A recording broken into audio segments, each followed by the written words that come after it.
ప్రజలు కూడా ఆలోచించాలని మేము కోరుతా ఉన్నాం. గడిచిన 10 ఏళ్లలో తలసరి ఆదాయంలో భారతదేశంలో నెంబర్ 1 చేసిండ్రు కేసీఆర్ గారు తెలంగాణ. మాకు అప్పజెప్పిపోయినాడు కిరణ్ కుమార్ రెడ్డి గారు. తెలంగాణ అనే రాష్ట్రం 12వ స్థానంలో ఉండే తలసరి ఆదాయంలో. కానీ మేము దిగిపోయినాడు నెంబర్ 1 స్థానానికి తీసుకుపోయింది కేసీఆర్ ప్రభుత్వం కాదా? అట్లాగే ఆర్థికంగా రాష్ట్రాన్ని పరుగులు పెట్టించి దేశంలోనే అగ్రగామిగా తయారు చేసి బంగారు పల్లెంలో పెట్టి నీకు అధికారం అప్పచెప్తే 17 నెలల కాలంలోనే అస్తవ్యస్తం చేసింది నువ్వు కాదా? అస్తవ్యస్తం చేసినావని ఉత్తగానే అంటలేను నేను. ఒక్క చిన్న ఎగ్జాంపుల్ మీకు చెప్తా. స్టాంప్స్ అండ్ రిజిస్ట్రేషన్ 4 ప్రధానమైన ఆదాయ వనరులు ఉంటాయి ఒక రాష్ట్ర ప్రభుత్వానికి.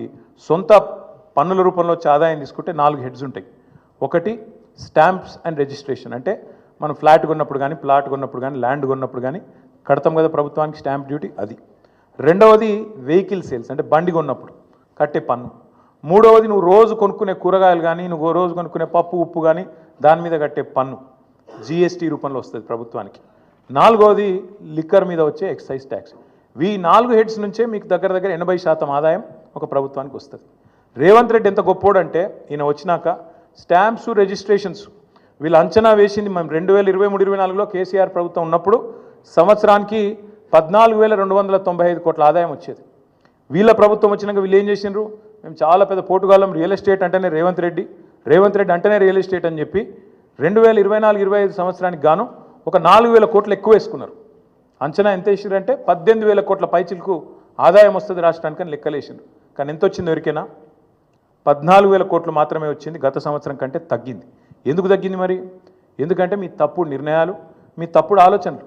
హైడ్రా పేరుతోని మీరు చేసిన అరాచకం, పేదవాళ్ళ గుడిసెలు గులగొట్టి పేదవాళ్ళ కడుపుల మీద కొట్టి లేఅవుట్లకు బీభత్సం చేసి నువ్వు మీ అన్నదమ్ములు అడ్డమైన వసూళ్లు చేసి ఎక్కడ చెరువులు ఉంటే ఎక్కడ బఫర్ అని ఇక్కడ ఇదని అదని బిల్డర్లను బెదిరించి ముక్కు బిండి వసూళ్లు చేసి పేదవాడి కడుపు మీద కొట్టి ఆఖరికి రాష్ట్రంలో ఇవాళ రియల్ ఎస్టేట్ పూర్తిగా పడిపోయే పరిస్థితి వచ్చిందంటే దానికి కారణం నీ అరాచకపు నిర్ణయాలు కాదా? ఇది వాస్తవం కాదా? స్వయంగా ప్రధానమంత్రి వచ్చి అన్నాడు ఆర్ఆర్ ట్యాక్స్ వసూలవుతుంది ఇక్కడ అని, రాహుల్ రేవంత్ ట్యాక్స్. ఇది వాస్తవం కాదా? ఇలా బిల్డర్ దగ్గర స్క్వేర్ ఫీట్కి 200 రూపాయలు వసూలు చేస్తున్నమాట వాస్తవం కాదా? మరి కాదంటే నువ్వు ప్రధానమంత్రి మీద కేసు పెట్టి ఆ మాట అన్నందుకు. ఎందుకంటున్నా అంటే ఇట్లాంటి పనికిమాలిన పనులు చేయబట్టి ఇవాళ స్టాంప్స్ అండ్ రిజిస్ట్రేషన్ తగ్గింది. జిఎస్టీ ఆదాయం కేసీఆర్ గారు ఉన్నప్పుడు 10 నుంచి 12% ఎన్నడూ తగ్గలే. 10 to 12% గ్రోత్ రేట్ ఎన్నడూ తగ్గలే. GST growth every year on year 10 to 12% పెరుగుతుండే. కానీ రేవంత్ రెడ్డి వచ్చిన తర్వాత ఒకటే సంవత్సరంలో 0% గ్రోత్ రేట్తో 28 రాష్ట్రాల్లో అట్టడుగున ఉన్నది ఇవాళ తెలంగాణ. ఇది వాస్తవం కాదా? నీ వల్ల ఈరోజు ఈ రాష్ట్రంలో క్రయ విక్రయాలు తగ్గినాయి, జిఎస్టీ పడిపోయింది. ఈ గణాంకాలు వాస్తవం కాదా? ఇది కాగ్ రిపోర్ట్లో వచ్చిన మాట వాస్తవం కాదా? నువ్వు స్వయంగా స్టేషన్ గన్పూర్ మీటింగ్లో చెప్పలేదా? 71,000 కోట్ల ఆదాయం తగ్గింది, రాబడి తగ్గింది రాష్ట్రానికి, నువ్వే చెప్పలేదా? అట్లాగే మీరే వెహికల్ సేల్స్లో కూడా నెగిటివ్ గ్రోత్ రేటు. ఒక లిక్కర్ మాత్రం పెరిగింది, మిగతా అన్నీ తగ్గినాయి. వాస్తవం ఏంది?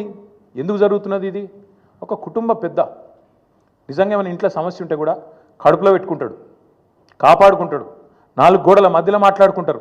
కానీ బజార్లో పడి మా రాష్ట్రం దివాలా తీసింది, మా రాష్ట్రం సంకనాకిపోయింది, మా రాష్ట్రం పూర్తిగా ఎయిడ్స్ పేషెంటు, క్యాన్సర్ పేషెంట్ అని ఎవడన్నా మాట్లాడతాడా?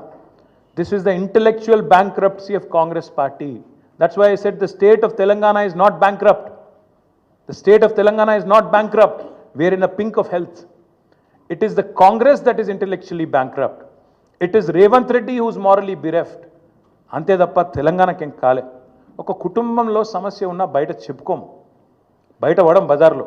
కానీ రేవంత్ రెడ్డి గారు దివాలా తీసిందని ఆఖరికి అడ్డగోలు మాటలు మాట్లాడితే చివరికి ఏమైపోయింది? ఇవాళ ఆఖరికి లంచం ఇచ్చి 170 కోట్ల లంచం ఇచ్చి ప్రభుత్వ భూములు తాకట్టు పెట్టి బ్రోకర్లకు పైసలు తెచ్చుకునే దుస్థితి వచ్చింది ఇవాళ తెలంగాణ ప్రభుత్వం యొక్క నిర్వాకం వల్ల. నిన్న ఇంకా గమ్మత్తైన మాట, నేను ఇంట్లో ఉన్నాయి, నేను రెస్ట్లో